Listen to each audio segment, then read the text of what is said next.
Welcome to young people. Say. This is a talk show for young people who come together to talk about issues which affect them as young people, and also get an opportunity to be assisted by both adults and professionals.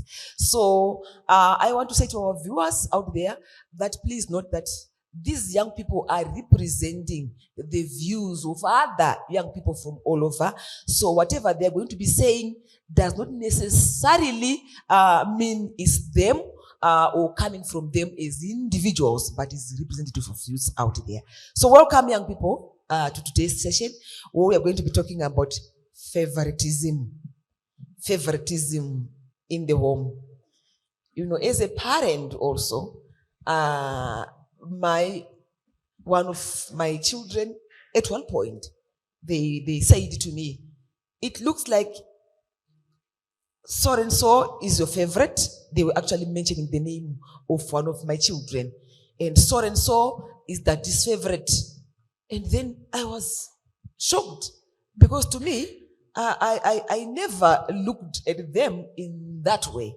But when they started to point out some things which were close to their hearts, I had to listen to what they were saying and try to find ways of then what can I be able to do as a parent so that I don't have children, or I don't let my children grow up with feelings that I am not loved or I'm less loved. So that is why we're having this topic today, because young people all over, they always have got this notion that parents, they favor someone, or they favor one or two of the children, even if they are 10 or 12. So I want to find out from you, young people, today. Is favoritism something which happens in the home? Does it happen? And if it is happening, how does it manifest itself in the home setup? Because for us, a home should be ideal, isn't it? Should be a happy place for everyone. So if there is favoritism, then there is a challenge. So I want to understand from you as young people, how does this come about? Is it something that is happening, or is in your mind? Yes. Okay. I'll start defining what parental favoritism is. It's preferential treatment, be it tasks or privileges to a certain child. And it happens usually with the firstborns. Maybe because these children are a complete replica. For the girls, they look like the father, so the father is more inclined to favor this. For the boys, there's a theory that they like, they are more inclined to the mother, so the mother is most likely to favor the firstborns. So really, there was a research that was done. About 70% of mothers show favoritism to their children without knowing it. But there are people they are drawn to because these children, maybe because they're firstborns or they are obedient to their rules, so they are most likely to be their favorites. How do we show that as parents? Because they're saying sometimes with us not knowing, how are we showing that? How does it manifest itself, favoritism? I'll go this side, then I'll come to you. I think the first point where you notice where favoritism is when someone notices the symmetry of the face. Let's say I'm looking at my brother right here. He has eyes which can be appealing. So if my brother is handsome more than me and I am ugly, and when I'm very, very ugly in a family setup, even when my brother does something small, that's when the mother starts appreciating the value that my brother here brings into the table. Okay. Parents looking at how beautiful. Yes, is it Malaika? I'll pass it to her since she had her hand up first. Okay, that's fine. You can take it. Go ahead. Still, hello, you can go ahead. Then I'll give to her. Yeah. Building on what he said, there is a culture of colorism. I'm not sure if you have it a lot here, but in Jamaica as well, parents treat their children preferentially. If you have one child that is browner and one child that is darker skinned, because there is such a deep-rooted history of treating or being treated a certain way because you are light-skinned, or rather because you are dark-skinned, parents show the same treatment that they have received to their children. In addition, we find that the younger children, I'm not sure if you have it here, but the younger children, say the last born, sometimes the parents treat them more special than they would the firstborn in some cases, because if I'm speaking Patwa, they will say, I'm a last boy, or this is my little girl. And so the ones that just come into the picture are treated with more love or care as you would the firstborn in some ways. I forgot to tell you that we are privileged today to have the first place all the way from Jamaica, and we'll be hearing the other side of favoritism in the Jamaican context. Thank you for that one. Yeah. So if you're darker or if you're light-skinned, it comes with some favors with it, yeah? Okay, Amanda mentioned that sometimes they do it not knowing. I beg to differ. Assuming your birthday is in January and the other child's birthday is in May, are you not aware if you do a birthday in January and forget the one in May? It shows favoritism. Are you not aware if you send one child to boarding school and tell the other that our finances are not really working? Are you not aware of such cases where you would say, let's prepare so-and-so's favorite meals, but when it comes to the other child, you seem as if you don't even know what their favorite is? We cannot say they are not aware. They are aware, but they are choosing whom to favor and whom not to. So, but Paida is bringing out how favoritism manifests within a home. Huh? Okay. Your hand is. All right. I would like to say that parents, you're not really aware that you do not really like to put out the aspect that you favor someone, and you don't even know that you are doing that. But we see that from the things that you do for the other child versus what you do for the other child.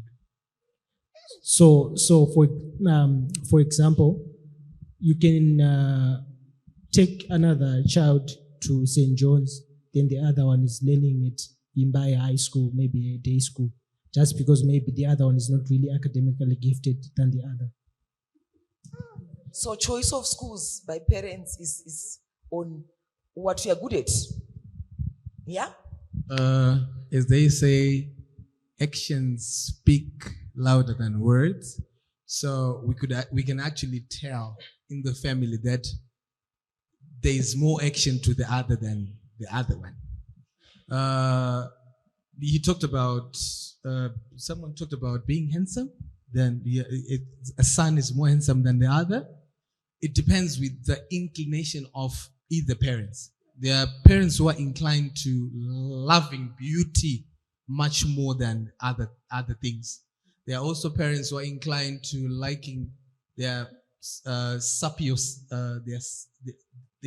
sapiosexual. They are attracted by intelligence. There are some parents who are just attracted by intelligence, and then you find out that in a family there is another one who is not intelligent either. So your inclination then pushes you to act, to love the other one that you are inclined to than anything else. Okay, so does favoritism by parents probably contribute in any way to unequal opportunities? Huh? How, if it does contribute? I would respond in a way, maybe that might sound so awkward, but I would say it really does play a role, because no one invests in things that they are not inclined to. So if I'm inclined to intelligence, obviously I'm going to pour all my resources into that. Then what about that other child who is not gifted in thinking? Academically, they are not gifted. What are you going to do about a child who is not beautiful? We cannot reverse that. What are you going to do about a child who eats too much? You're not inclined to that. What are you going to do to a child who is not what you actually wanted them to be? Come on, guys. Convince me further here. How does it manifest? Have you ever experienced it yourself? Favoritism in some way? Or have you ever seen it happen? Probably. I will say that to make it lighter. Mahari?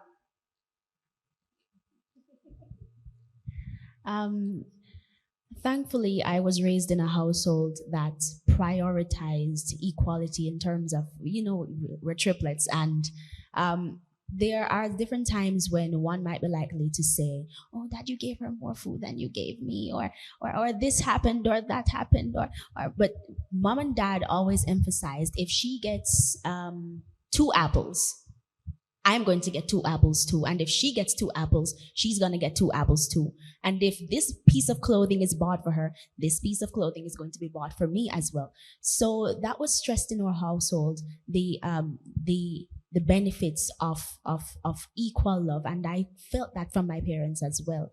I have seen, however, in different households, unfortunately, where there is an imbalance. So the parents might be treating the daughter better because she's the academic one, or the son better because he's the academic one and he has somewhere going. So they're pushing all their support behind that one.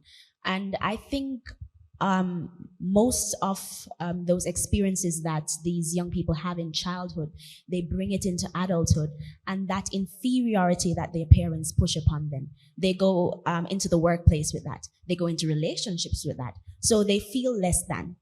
Or parents, we innately want to feel valued and appreciated and loved. And when we're not experiencing that, we try to find that in different places. So I think the best way to combat all of these social ills that we're having in society as well is to focus on equally loving your children and equally giving them responsibilities and opportunities as well. Michael? That's Michael. I wanted to say Mahari.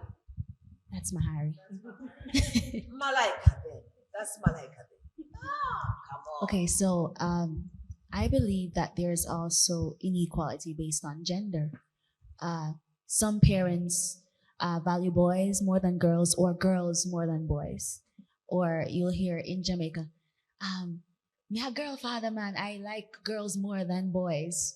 Or I like boys more than girls. And I think that, as Michaela said, that inequality is going to push children into a position in the future where they won't value themselves as much, or they will search for love in really wrong places. So I really believe that. I've seen it multiple times. Favoring the other sex more than the other one. Favoring boys than girls. Okay? Okay, I would say the other root to favoritism is when the parent has bad experience. When they had a child, maybe, for example, she was raped and then she had to give birth to me. And then she gets the chance to get married and then she has other children. Because of that bad experience she had during my pregnancy, it automatically results in her favoring others because they have good stories to talk about. But me, being born as a result of rape or something bad that had to fall in her, means that I'm always on the bad side with her. So her experiences with me are always bad. Even if there's something which is good that can come out of me, or even if something that she can see in me, but because of that story, whenever she wants to do something good or whenever I'm smiling, she's just thinking, maybe because of that father of hers, because of that. So I think it's one of the things that contributes much. Cries from young people. Whatever happened to my parents, I was not the cause of it. They are crying out to say, can you look at me as an individual? Take me as who I am, not about where I came from or how I came about. Okay. Whom am I taking here? Okay. Okay. So there is this issue that happens, especially in a family where there is, like, how it manifests. Let's say there are 4 or 3 children. there's what we call the middle child crisis. The middle child is the one who's usually the black sheep. The middle child is the one who actually undergoes through mental health. Because, for instance, let's say they are not yet grown, you cannot see if this one is intelligent. But the firstborn, you buy them clothes. This one, I don't see that, like, you leave the clothes for the secondborn. But now when it's for the thirdborn, no, they are now buying. So everything that is not new is given to the what? To the middle child. So the middle child then, you see, when you look at the black sheep, they are usually the middle child. Because they have no one, the parents, maybe the mother likes the firstborn and the father likes the lastborn. But who likes the middle child? And we also have the problem of grandparents favoring grandchildren. Especially with the grandchildren which are coming from the diaspora. You know, you are young. Maybe they say, I'm scared of going in the dark. They'll say, you go and take them out, take them to the toilet. You know how our rural households are. So, by virtue of you are from the diaspora, so you are more special. Or maybe it's because maybe your mother got married in a certain tribe that the grandfather did not approve. They'll say, so really, from grandparents, they will favor the diaspora, the mothers will favor the first and the last, but the middle child will suffer. So how does this favoritism impact on sibling relationship? How does it impact on a sibling relationship? Yes. Okay, you shall see that in a family setup, sometimes parents, with the full intention of knowing what they are doing, they decide to favor one amongst their children. Due to that, favoritism will bring division within the family to an extent that one of the children become bitter over the others because of the treatment that is. You're answering my question, yeah? I'll go the back there. All right. Favoritism can also bring about hatred between siblings because if one is given more priority in terms of opportunities, they can become more successful more than the others when the parents are the ones who are causing that. Okay, by being favored, one may become a spoiled brat because they're used to getting anything and everything. You previously asked if we have experienced it. I remember we went into town to get my brother's school shoes. We walked the whole of town looking for school shoes because it's the favored one. And when it comes to me, we just know that school shoes are bought in butter, just direct. And the effect now on me is I now have an obsession of shoes. Because I didn't manage to get them when I was young. I was just given what they think this is for me. Now I have this obsession. And it also causes one to feel belittled. Like your mind doesn't really matter. What you think doesn't really matter. A simple thing like you as a parent, you know what so-and-so's favorite food is. And the other child, you don't even know. They become obsessed maybe with that food type, or they may be sucker for love. They find someone who is interested in knowing what they like, and that person may be toxic, but because they just took time to give them attention, they now become the prey for that person. Pushing our children to do what is not correct or what is detrimental to their well-being because of favoritism. Mahari?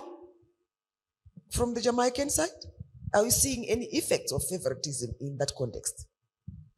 I think it's a common thing. I'm sure you also see it in your culture. There will also be sibling rivalry. I will try to outdo, say, my sister because my mother favors her more. I want to push to become just like her or better than her.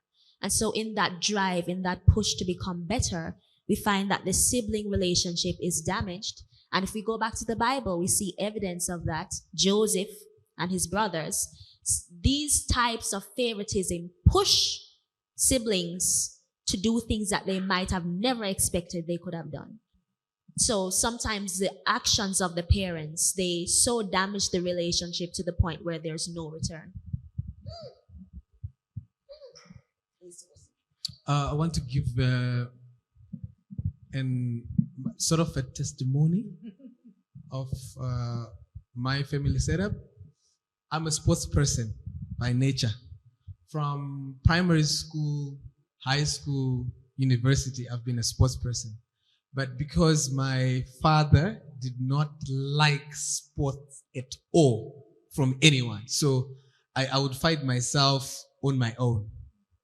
A rare case is where my mother would then chip in because I'll be getting those so many awards in certain areas, and then the school eventually would try to find out who is the mother or the father of this child, because there's no one to support you at all. So I would suffer.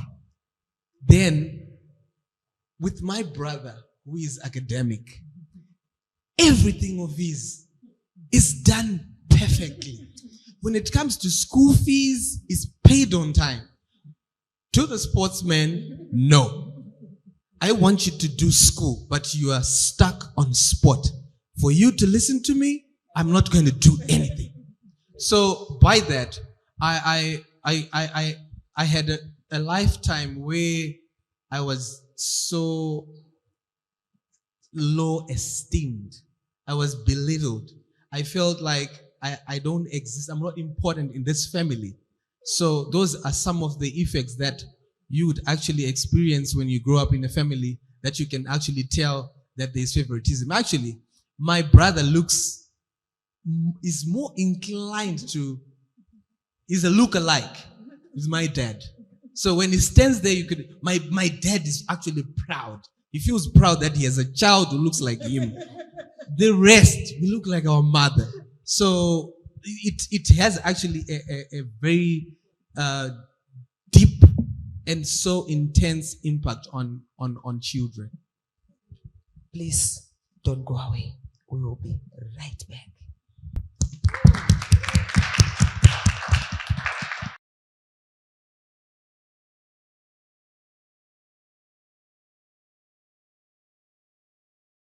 Welcome back to Young People.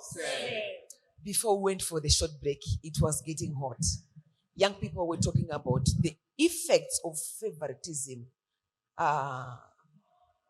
what it does to them as young people, to their self-esteem, and how it is also affecting their relationship as siblings, because one child is favored over the other by the parents. So we are happy to welcome the parents on this set. Welcome Pastor Manyepa.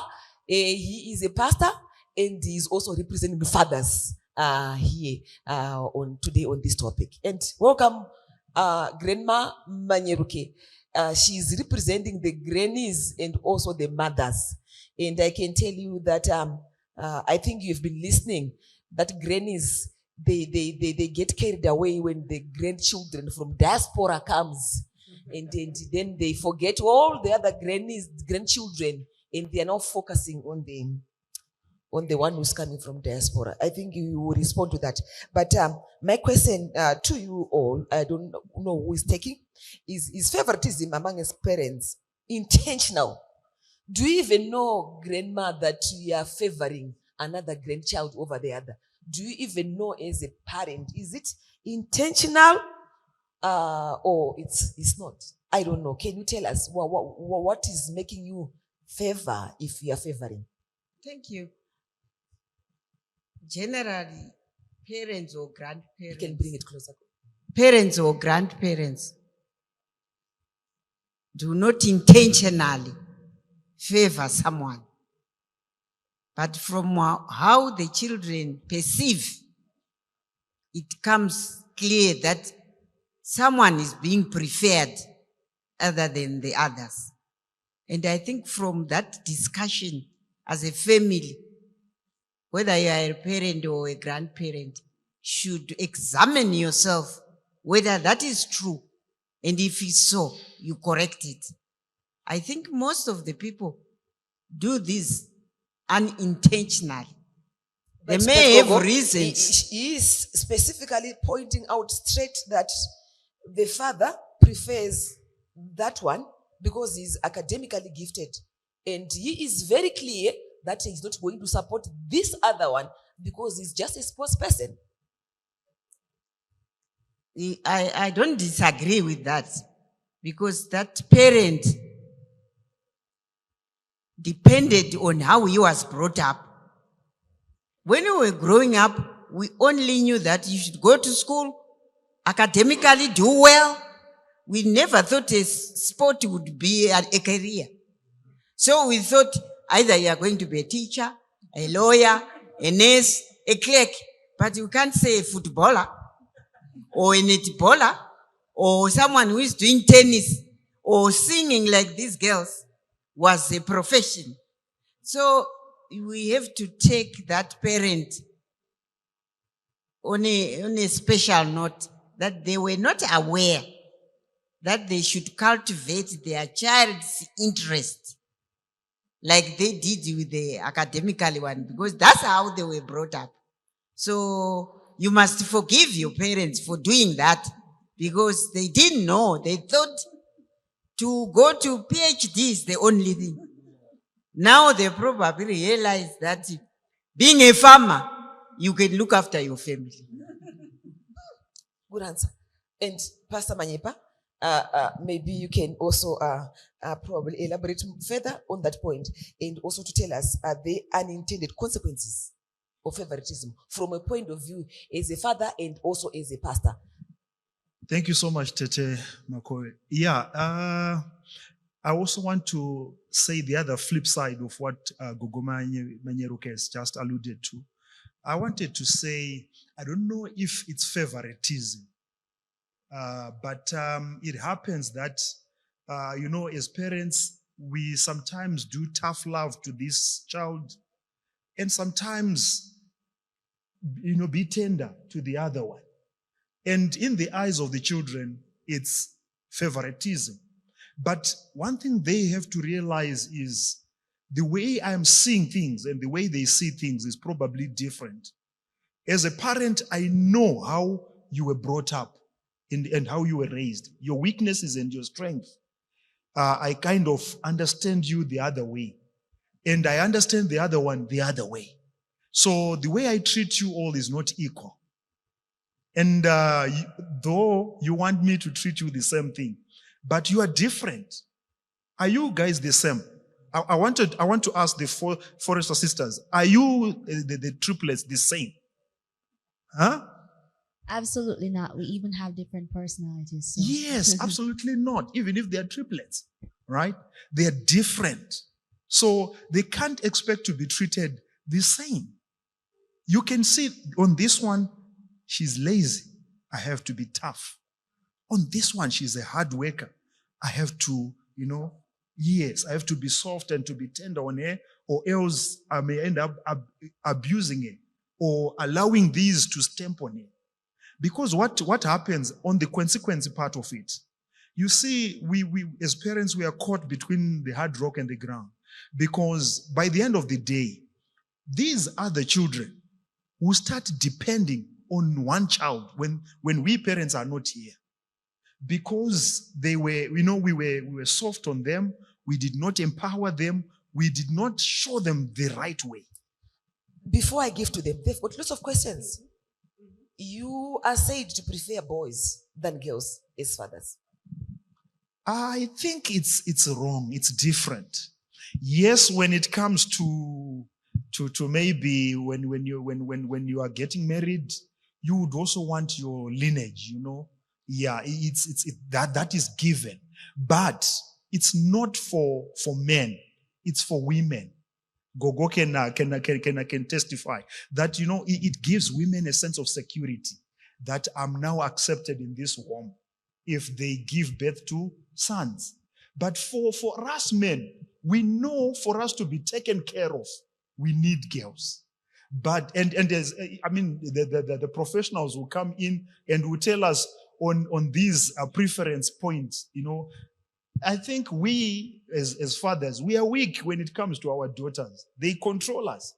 But to mothers, we always see our sons running away from us because we are tough and we know them before they do anything. They run to their mothers. Pastor's answer. You had your hand up, Mahari. I was going to say, Pastor, that what you said previously about tough love. I do agree with you in some aspects because I have been a recipient of soft love and tough love at various times in my journey. But the important thing is that whenever you give tough love in certain areas, if your child is lacking in certain areas, you always make sure that it is served with love. That tough love is served with love on a whole. So even though you say, look, I'm hard on you because I love you, you need to make sure in the other areas where they're doing well, you tell them you're doing well right here. You just need to improve right here. And that encourages them in the aspects where they're failing. They say, I know my parents care for me, so I'm going to try my best. Tough response there, Pastor. They're saying we can recognize that this is tough love, but this is something else. If it's done with love, they appreciate. That was a good comment. As this side, I come to that side, then I'll come to you, Paida. Yes. I'll come to you. The pastor was talking about favoritism when kids have grown. Like, I know your weaknesses, I know your strengths, right? I don't want to talk about that.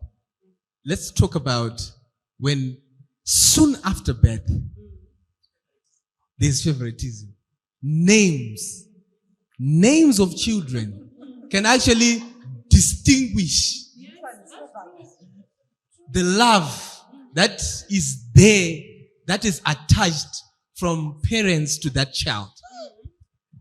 Pastor, I think Gogo Manyeruko, you take about the names. I can see that you are, it's on you, Gogo, on that one. Your question, I wanted to do quick questions so that you can all ask. Yes. Okay, the pastor was saying that because we know our children. I'll give an example as a question. My brother was breastfed for 6 months and I was breastfed for 1 year, 8 months. My mother's excuse is because he got breastfed for 6 months. Is he going to go to the breast again when he is old? Why can't we? It's not my fault. I'm not the one who. So why can't you just treat kids the same way? Because it's not their fault that this one is strong or this one is weak. That's for Gogo Manyeruko. Start on this one. The names that you are giving children shows that you love them more. The names are given with meanings. You are right. And they may be given because of circumstances that were around the birth, which may not mean favoritism, but it may mean I went through hard, tough labor on this one, or on this one it was a normal, uneventful labor. When you say uneventful, there were no complications. So, but the children may take it as favoritism. Someone may be given the aunt's name because the aunt came and wanted to give this child the name. It has nothing to do with the favoritism. So people may think that way, like what Pastor said. The way I think and see and perceive children is not the way they also see their siblings. So we have to take that into cognizance. What we are talking about, did we find out why it was this child was given this name? I may give someone a name. One child is called My Sunshine. As an example. Tambudzai, because I went through problems. What about My Sunshine? Then maybe now I have repented. I give this one Joshua. Now you think there was favoritism. You have to find out why I gave the name to this one and that one. So don't take it's favoritism, names. Just leave names alone. There may be some meanings about names. Yes. Paida's question. Paida's question. Yeah. Is it my fault that I'm stronger and this one is weaker? It's no one's fault. Yes. And actually, you are not born in the same circumstances, just as Gogo was alluding to.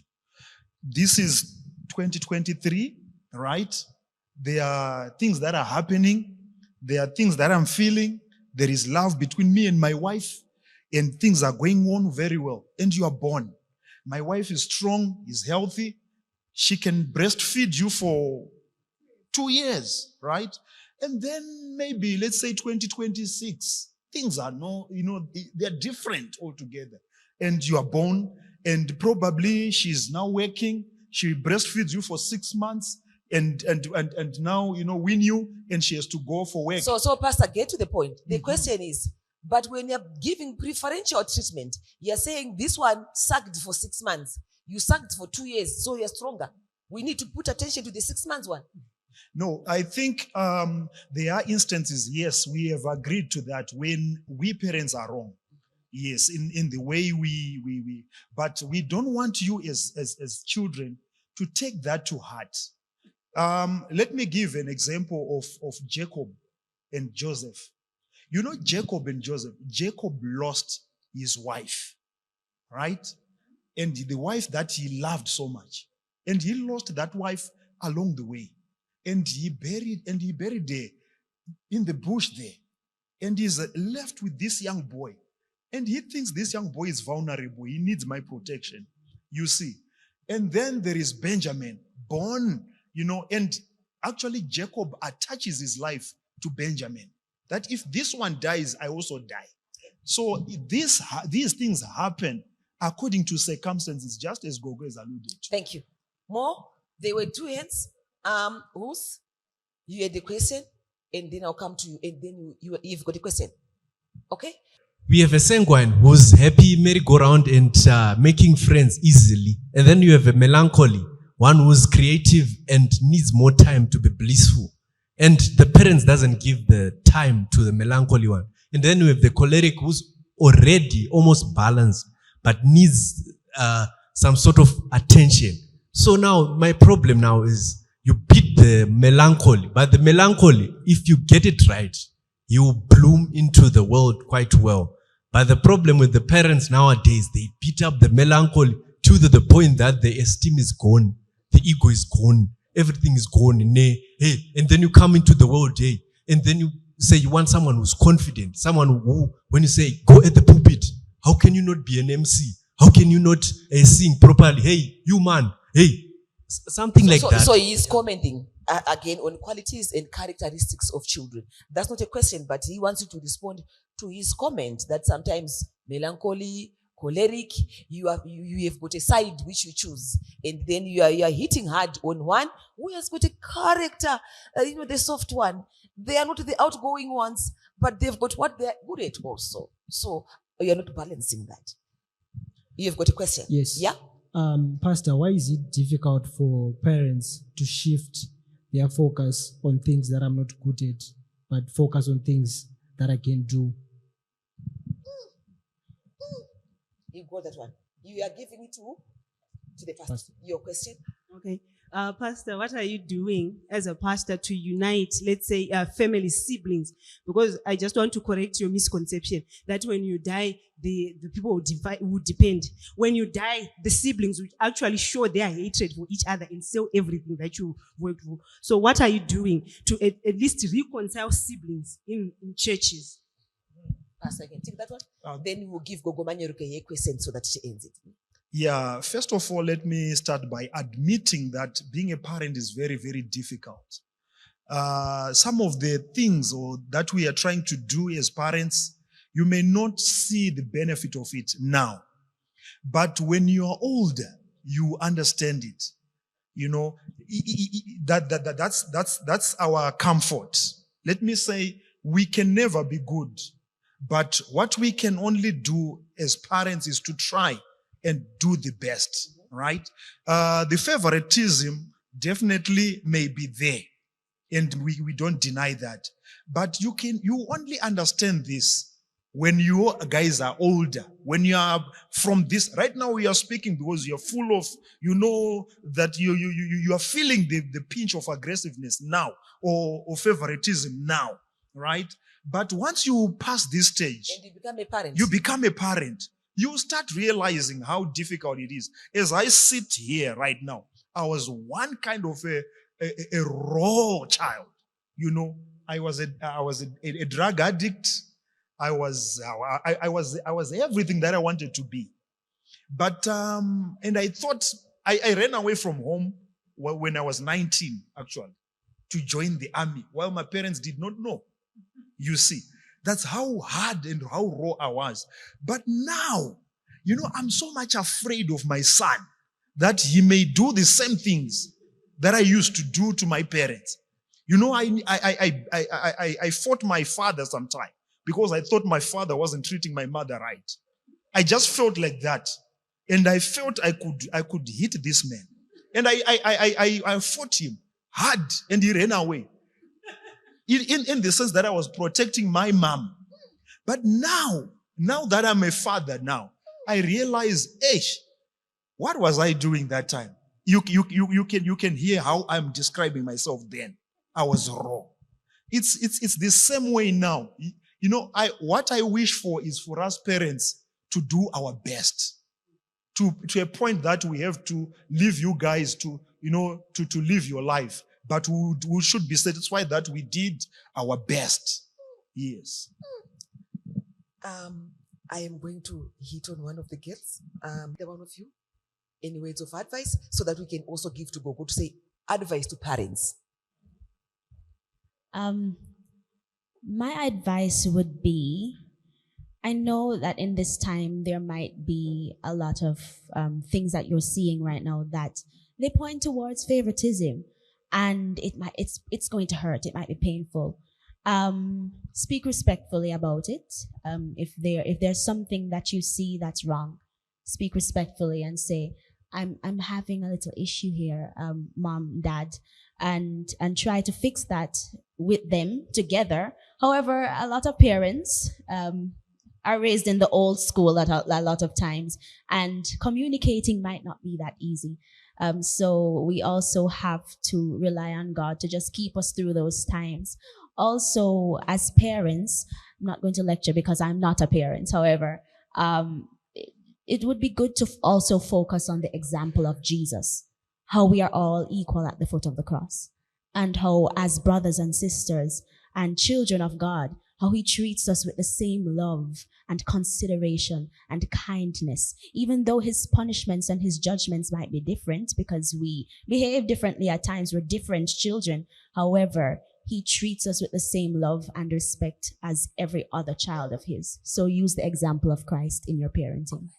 Gogo, 1 minute. Advice to parents with regards to favoritism and its effects on young people. Okay. Parents should realize or remember that the devil is still alive. And we are in a war. And we must fight. And we must communicate with our children. And if they verbalize that we are favoring someone, let's examine ourselves. Let's go back to the drawing board and do the right thing. And children, if you think someone is being favored, if you ever wondered whether you are the one being favored, and what have you done? If you are the one who has been favored, as others are saying, you are the favorite. If you accepted that you are a favorite, and what have you done? Let's remember, like she said, to depend on Jesus. We are on young people. Say, please don't go away. We will be right back.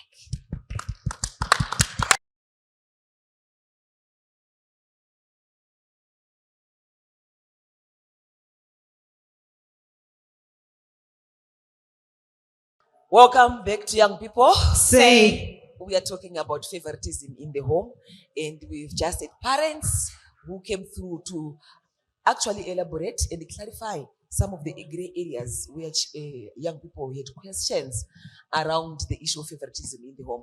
So now we are happy to welcome Mrs. Mbuse and Mrs. Tsikada, who are going to give us the psychological perspective on this topic of favoritism in the home. So welcome, young people. Say. Thank you, Tete. So I I just have got one question for you. Then the young people will fire on. And you are also very free to ask them questions that would need a psychological response. Or you can even ask them questions that would require a mother's perspective, because they also are standing on board. So these are from the young mother's perspective. We're hearing from the granny. So does really this favoritism have any impact on mental health and emotional well-being of the child who is receiving is a receiving end of a lack of favor or lack of love from a parent? Thank you very much, Tete. There are psychological effects, emotional effects. They are there. Maybe let me start from the point of view of middle child syndrome. That's where it all begins. That's when a child feels, I'm different, I'm not favored, I'm not liked. That's because the child is in the middle. There's the first child who gets all the attention, all the love. Then comes the second child. We are used to having kids, so there's nothing new about this one. We pass. Then we have the third child, where we feel maybe this is my last born, I'm old age and things like that. So the middle child would then feel nobody's noticing me. So what then happens is this middle child then feels a lack of self-confidence. Then you'll find that most middle children, they are successful to some extent, simply because they're trying to get the attention to the parents so that at least they notice that, oh, there's my daughter Jenny. And sometimes manifest through inappropriate behavior. They can be the nuisance of the home just because they want to what? To seek attention. So the psychological view on this issue is that they will have that lack of they'll be having low self-esteem and low self-confidence. Yes, and I would also like to add that psychologically they can also get depressed. They can suffer from depression because they feel like they're not worthy. They have a sense of worthlessness. They can also have anxiety because they're trying so hard to please the parents and they're not getting the recognition that they need from the parents. And also, they can also get into toxic relationships because they're looking for love. They're looking for someone who loves them, somebody who will appreciate them. And I think one of the youths mentioned that it could be a contributing factor to having relationships that are not healthy because you're trying to compensate for what you're not getting at home. There you are, young people. It was just a snapshot for you to get to understand the psychological effects of what we're talking about. We are promising you more topics. We are promising to answer your questions, bring them on regarding the topic that we're discussing today or any of the topics that we discussed before, because we have some 1 hour session where we'll be answering your questions. So till next time, yours truly, Tete Makoe. Bye-bye.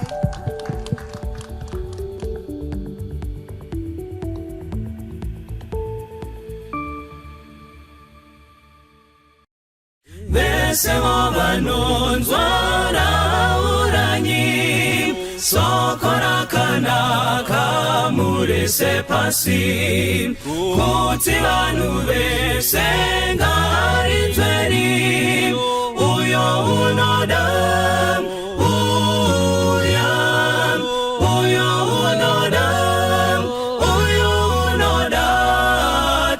Soko pagomone mikana Baba wanikanwa Pare kudaitza Uyo unoda Uyo uya Nasi uya Pinda pamusiwo Wazarurirwa Jesu ndiye nzira Yeidiega Uyo unoda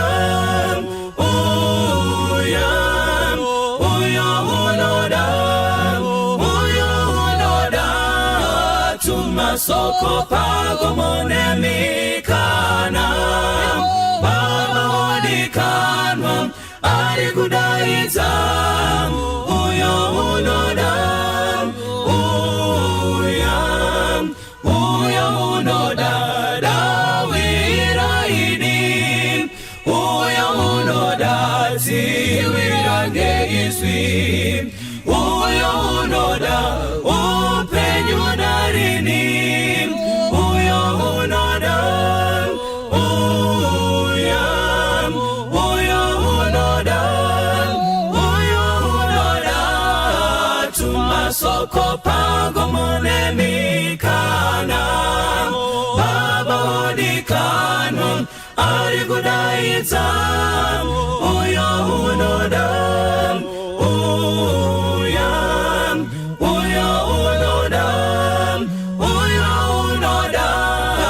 tumasoko pango monemikana baba odikano ari kudaidza uyo unoda